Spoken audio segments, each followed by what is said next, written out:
Shalom. Puji nama Tuhan. Sehat sedanten nggih? Nggih, puji Tuhan. Bapak Ibu yang saya kasih, ini menjadikan satu bagian di bulan Mei. Tema pada saat ini yang diberikan kepada kita lewat Gereja Pusat yaitu tentang persembahan. Wah, nek wis ngomong persembahan niki wis rodok deg-degan. Tapi mau nggak mau, ya saya akan ungkapkan bagaimana atau apa atau itu persembahan. Kita buka kitab Ulangan. Kitab Ulangan pasal 16 ayat 16 sampai 17.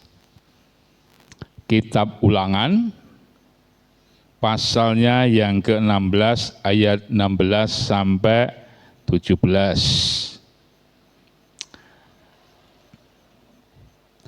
3 kali setahun setiap orang laki-laki di antaramu harus menghadap hadirat Tuhan Allahmu ke tempat yang akan dipilihnya, yakni pada hari raya roti tidak beragi, pada hari raya 7 minggu, dan pada hari raya pondok daun.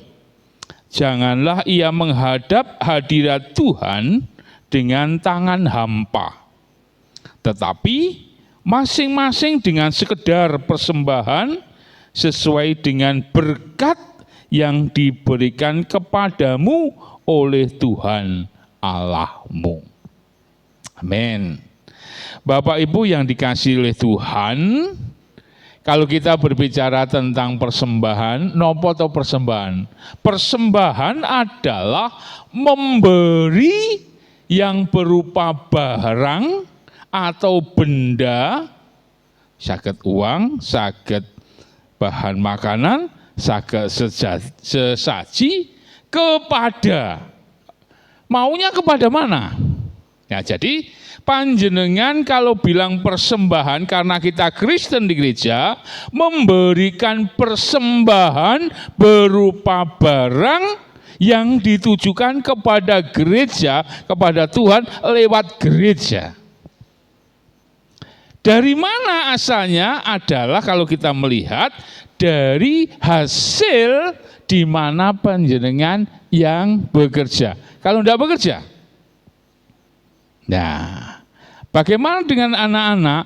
Otomatis ikut kepada orang tuanya.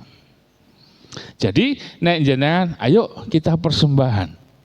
Persembahan itu sebetulnya macam-macam. Bisa berupa uang, bisa berupa bahan makanan, bisa berupa sesaji. Niku nggih persembahan. Kalau kita bicara macam-macamnya yang bagaimana, Pak? Mau yang di Alkitab atau di luar Alkitab? Karena kita Kristen, saya berbicara di dalam Alkitab. Kalau kita lihat firman Tuhan ini, ada 3 hari raya yang harus setiap keluarga mempersiapkan persembahannya. Kalau di situ sesuai dengan kemampuannya. Nah, apa? Hari raya pondok daun, hari raya Paskah, hari raya dan sebagainya. Berarti kalau kita melihat persembahan itu untuk mendukung berdiri dan bertumbuhnya sebuah gereja lokal. Gereja niki iso urip, iso maju, iso madeg, kang dhuwur, kang iso menjalankan program, tentunya Jer Basuki mawa beo. Berarti apa? Berarti harus dari persembahan. Nah, tadi diungkapkan oleh Bu Wati atau program dari doa dari kita semua, panjenengan mau ada hari raya kenaikan Tuhan Yesus yang membutuhkan itu. Berarti kita harus mempersiapkan untuk persembahan ke sana. Lah persembahan sana itu meliputi apa? Panjenengan bisa meliputi dalam bidang 1, transportasi, 2, konsumsi, 3, akomodasi. Jenengan ape rono ya ora iso mek mlaku tok. Panjenengan ning kono meneng ya jelas luwe. Jenengan rono ora iso mlebu, berarti harus ada akomodasi. Itu menjadikan dasar. Jenengan ada di sini tidak membayar. Ya, penanya di situ. Ibadah di gereja itu tidak membayar, hanya cukup untuk konsumsi. Karena apa? Akomodasi ya wis ditanggung di gereja, konsumsi awake dhewe, terus kalau kita melihat transportasi sudah biasa di gereja. Jadi kalau kita mau memberikan persembahan, harus ada namanya kerelaan hati. Dari mana? Dari panjenengan. Ini yang bagian pertama. Yang kedua, karena bulan ini persembahan, ada beberapa sesi. Bagaimana panjenengan gereja ini bisa maju, bisa bangun, dari mana? Ya dari kita.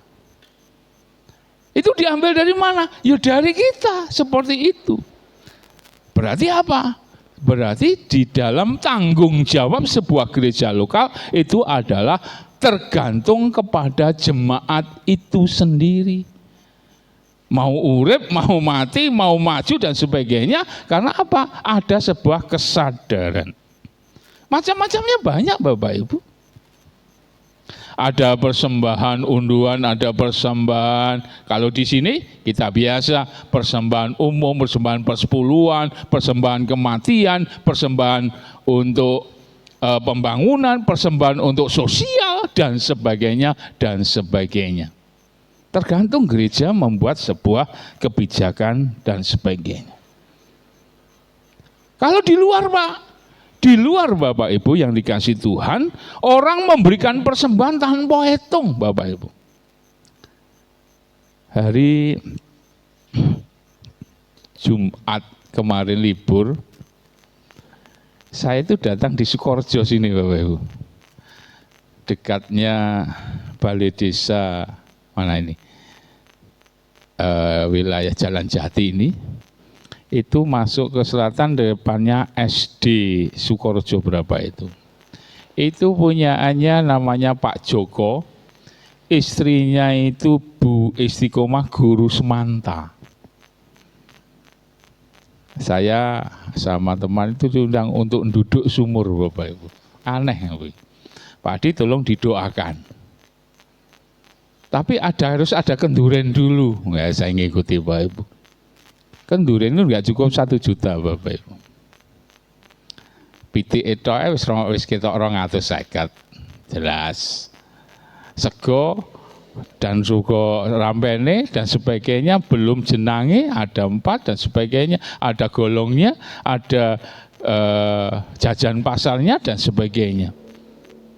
Saya melihat lagi ada satu kebiasaan keagamaan yang di Bali. Setiap keluarga itu mempersiapkan namanya banten. Mempersiapkan namanya persembahan dengan pakai janur kecil itu isinya apa? Ada bunga, 7 biasanya 3 rupa, dan di sana mesti ada permennya, ada manisnya. Itu menjadikan sebuah sarana supaya dia memberikan kepada dewa, kepada Tuhan dengan tulus hati. Kalau diberkati ya syukur, pokoknya saya ingin kepada Tuhan. Kalau kita, jangan kita hitung dagang. Artinya apa? Saya memberi pasti akan diberi, itu betul. Tetapi kapan dibalik nih yang kita berikan itu? Kita tidak tahu. Kembalinya kita memberikan yang terbaik itu biasanya dampaknya kepada keluarga. Ayam tentrem, damai, nggak kekurangan, nggak ada yang jelek berkat yang semacam itu. Tiap hari Bapak Ibu, mereka tidak mengalami kekurangan. Sama yang terjadi di dalam kitab Kisah Para Rasul ketika orang-orang jemaat mula-mula percaya kepada Tuhan, apa yang dia punya seluruhnya ia berikan menjadikan sebuah persembahan yang dinikmati bersama-sama. Dalam ayat selanjutnya, mereka tidak mengalami kekurangan sedikit pun. Berarti kan ikhlas. Nah, itu macam-macamnya. Di luar Alkitab banyak. Orang yang ini musimnya bersih desa, Bapak Ibu. Rembang itu biasanya bulan apa, Pak Janet? September. 16 Juni ya. Begitu. Tempat saya hampir semua dalam rangka bersih desa jenengan nggawa takir plontang. Jenengan kon nggawa lengkongan. Dipersembahkan kepada siapa? Cikal bakal yang membentuk daerah ini. Rasa syukur iso menikmati rasa itu namanya juga persembahan. Itu belum bujengnya.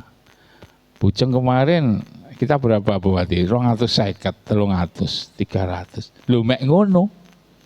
Kuwi durung enek pitik sing gedhe mekokok. Bapak Ibu yang kalau kita ukur dari hal itu, waduh. Tapi bagi orang-orang yang lain itu merasakan bahwa dampak yang dialami oleh desanya atau daerahnya itu kok ya ayam tentrem, nggak ada apa-apa. Bapak Ibu kalau nanti bulan Suro namanya larung sesaji. Biasanya sing di larung itu ndas kebu. Maiso. Itu menjadikan sebuah gambaran lho saiki tuku ndase nek gak sak awake apa ya iso. Wis jenengan tuku sop buntut mawon. Pak, yang ngene kono kula tembas buntute ya ora oleh. Buntut siji berarti ya sapi siji, ya seperti itu. Loh itu mahalnya seperti itu. Itu dipersembahkan bagaimana supaya hasil tangkapannya ketika di laut dan keselamatan mereka bekerja supaya mereka nyaman. Indikasinya kepada siapa? Kepada Sang Pencipta. Nah, di bawah Pencipta itu ada, Bapak Ibu ada, tetapi nggak bisa menang dengan Sang Pencipta. Mereka ikhlas. Di bulan bersih desa di daerah Pasir Harjo, mereka nanggap horeg, Bapak Ibu. Satu keluarga lo ditarik 500 mek ngguyu tok, Bapak. Keistimewaan horeg itu apa toh? Jebolne kuping. Nglorokne dodo. Tapi mereka enjoy, satu RT itu nanggap namanya, kalau kita lihat sekarang kan terkenal Brewo. 35 juta satu keluarga 500 lo ngguyu, Bapak Ibu. Artinya apa?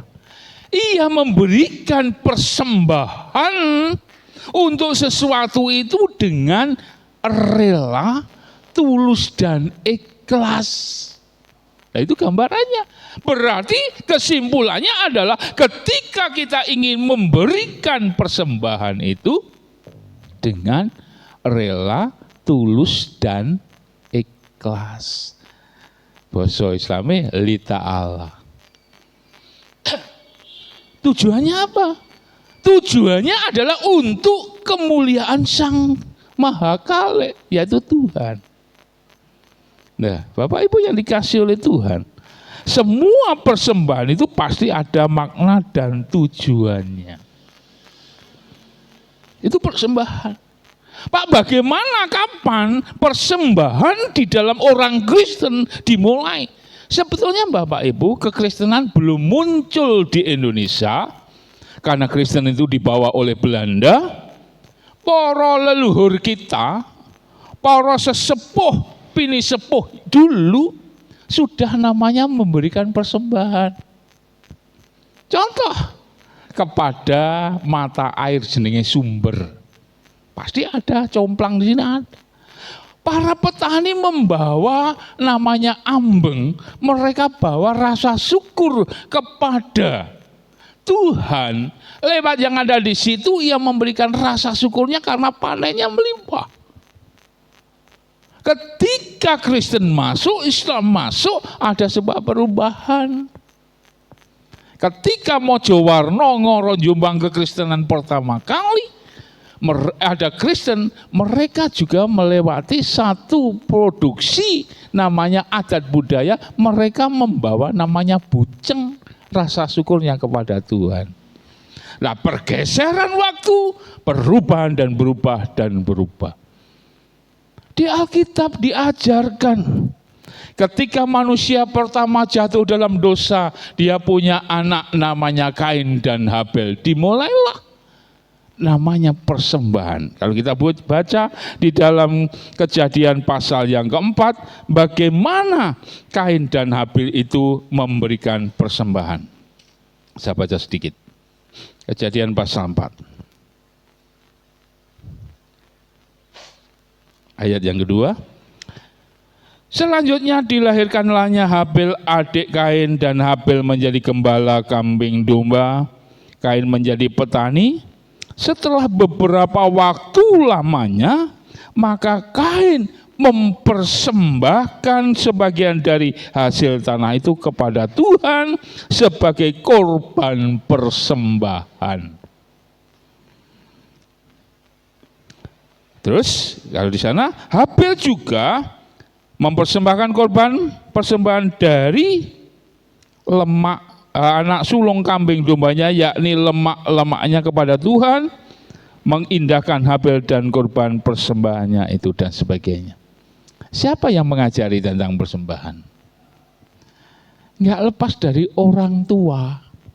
Berarti peranan orang tua kepada anak-anak generasi di dalam kekristenan, orang tua mengajarkan. Maka jenengan secara tidak langsung kepada anak-anak sekolah minggu, kile persembahan nih.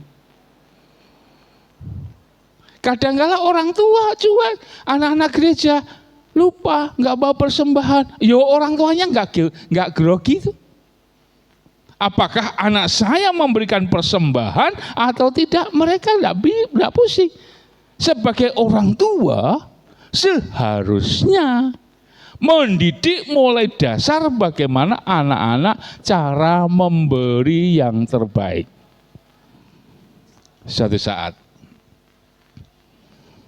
saudara duwe kantong dua, kanan dan kiri. Kanan tak kasih 5.000, yang 50 saku kanan. Dalam doa, Tuhan, aku mau memberikan persembahan, manggone ngarep jejer karo Pak Pendeta. Wis pikirane kanan 50, kiri 5.000. Ketika kandung persembahan diedarkan, tangannya lupa, yang kanan masuk, ambil persembahan, digegem, masuklah. Tuhan terima kasih persembahan. Mulai kan, karena mau ngopi, karena suka ngopi, gerayai set. Waduh, iya. Kok keliru? Mau minta susu, yo izin, mau ambil yo sungkan. Ada anak sekolah minggu diberikan uang. Satu uang jajan, satu uang persembahan.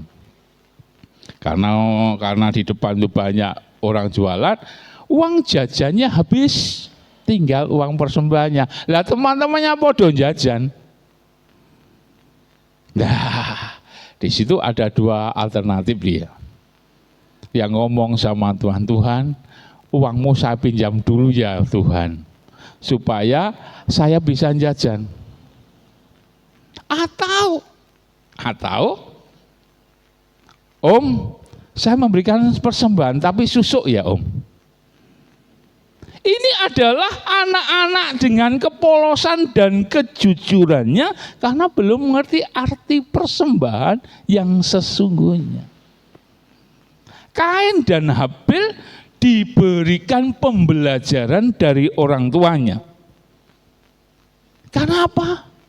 Karena orang tuanya sudah meliputi dan melakukan kesalahan yang begitu fatal sehingga manusia jatuh dalam dosa, dia terpuruk dan dia bekerja.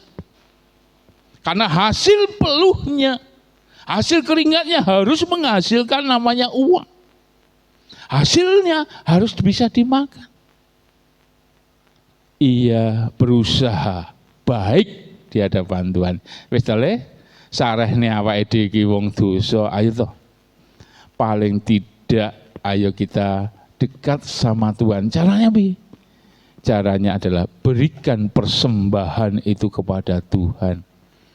Walaupun Tuhan mungkin pegel karo awake dhewe, tetapi mari wong kita itu umat ciptaannya, ayo kita berikan kepada Tuhan. Diajari.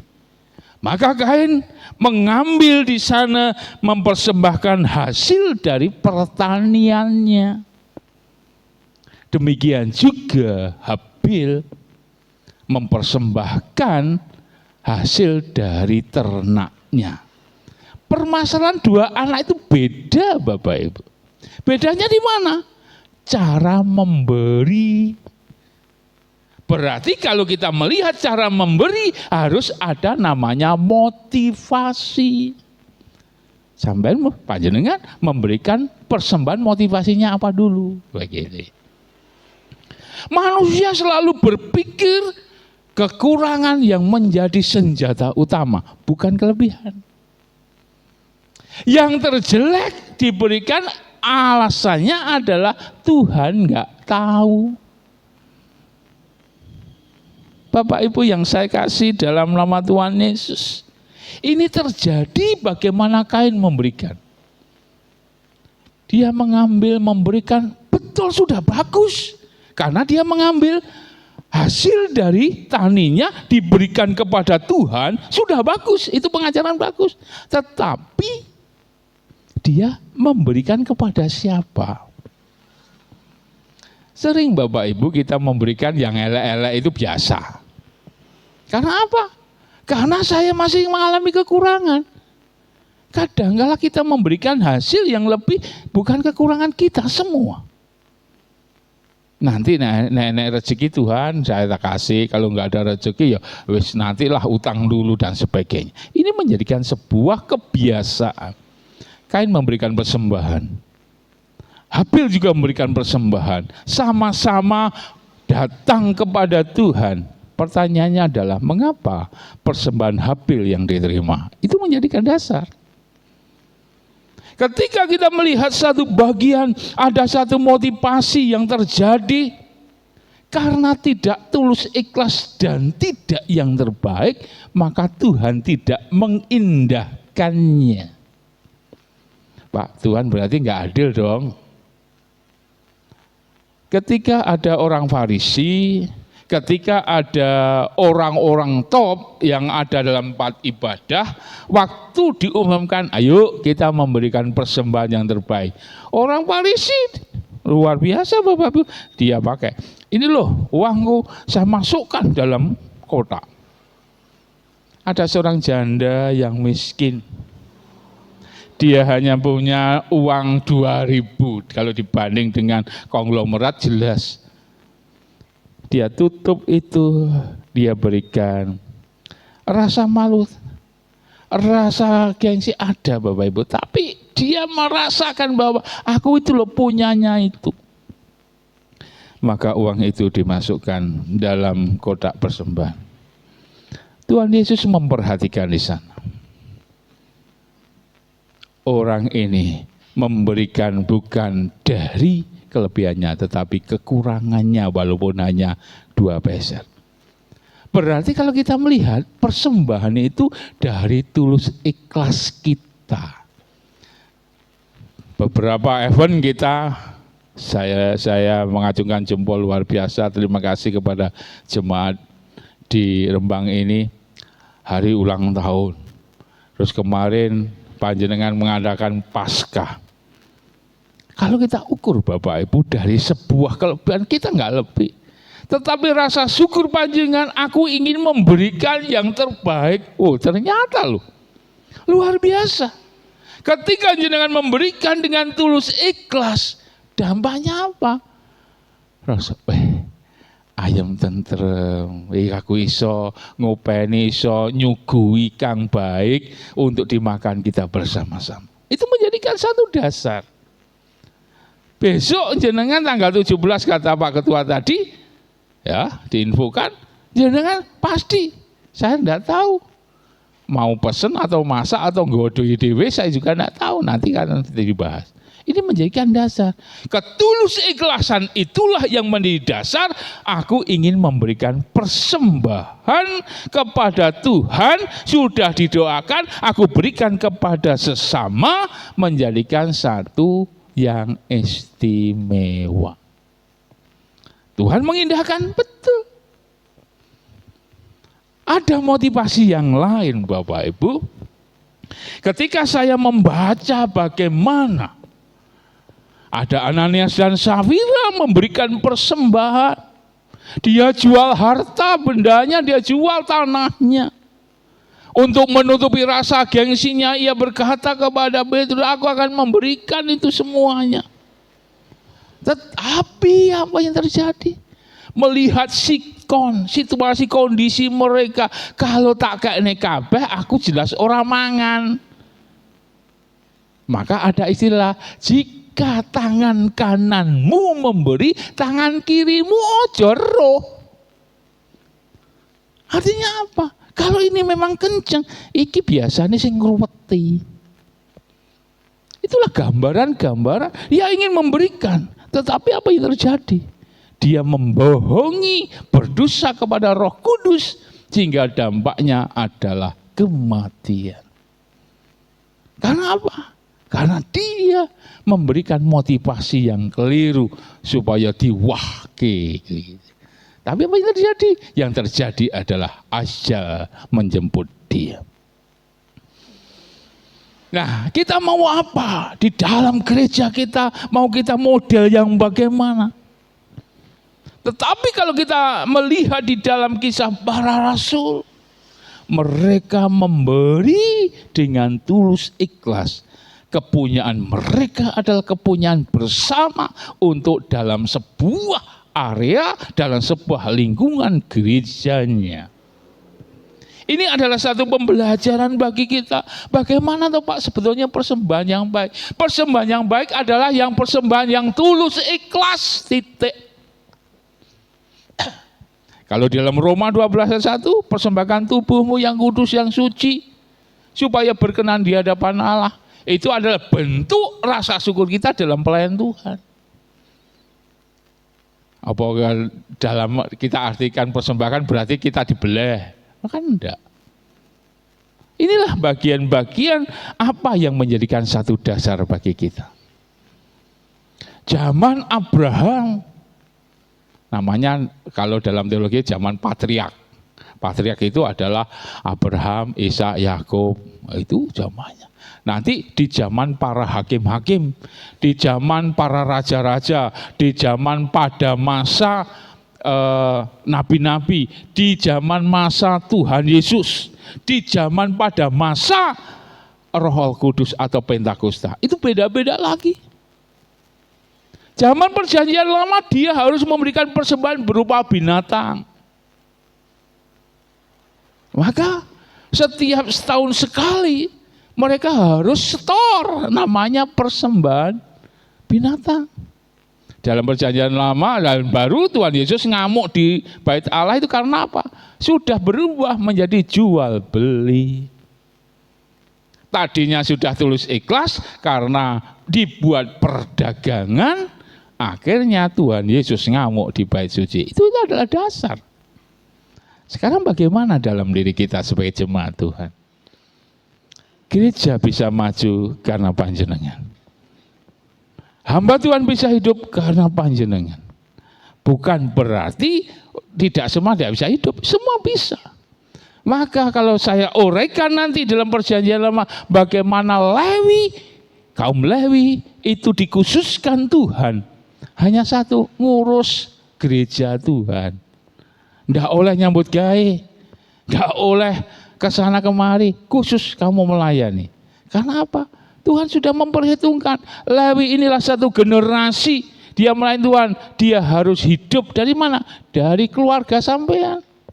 Maka ada istilah persepuluhan, ada istilah korban, ada istilah persembahan. Itulah bagian-bagian yang harus kita pahami bersama. Nah, saudaraku yang saya kasih dalam nama Tuhan Yesus, ayo kita belajar, mengajarkan juga kepada anak-anak dengan tulus dan ikhlas tadi. Kalau tidak sejahtera ya jangan diberikan. Contoh, jenengan masak, Bupati jenengan masak, rica-rica ya, kayak kalian ini. Awake kesel. Stino iki ora leren kon dijaluki ini. Siji wis gremeng. Loro ra lilo. Ora tulus, ora ikhlas. Kira-kira masakane Pak Tri diincipi. Rasane ora ngalor ora ngidul iki. Bene penting aku kan masak. Itu namanya orang tulus, ikhlas, lilo, jujur ya seperti itu. Akhirnya apa? Dampak di makanan. Oke, ibu-ibu yang suka masak. Nanti ada bapak-bapak, Bu, masakannya kok ngene toh? Kok beda karo sing biasane? Ya wis ben atine pegel. Makane nek pegel gak usah masak. Kok dibuyuki uyah wis. Waduh gitu. Yang penting lilo, tulus, suci, jujur, eling pandumane pakarti, pasrah sumarah marang purbaning Gusti. Lah niku jungone. Niku. Kalau sudah itu tulus, ikhlas, lilo, jujur, masakane dibione. Kemarin saya lomba menang Bapak Ibu. Lah dijebak mosok masak mie enek jahe barangnya pedes nih. Jebak. Nah, tiga ibu macam-macam silahkan. Saya seperti gayanya chef ini. Nah, Bapak Ibu, itu menjadikan satu bagian. Kalau saya masak pinter sama Pak Tri ya pinter itu masak. Pinter Pak Tri memang Bupati. Itu sudah tahu saya. Aura-auranya beda. Wah, saya tahu itu bapak-bapak yang pinter masak itu saya tahu. Pak Jonet sama Bu pinter Pak Jonet itu.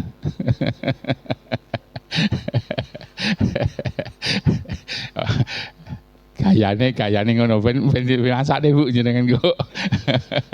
Dipancing gitu. Pak, masakmu enak wes, masak terus aku gak gelem masak lah gitu. Wah, ciloko itu. Nah, Bapak Ibu yang dikasih Tuhan, karo lilo tulus jujur niku wow. Pun jenengan memberikan yang titik yo ikhlas enak, yang banyak tambah enak. Konsepnya satu, memberikan itu adalah dengan tulus dan ikhlas. Tuhan memberkati.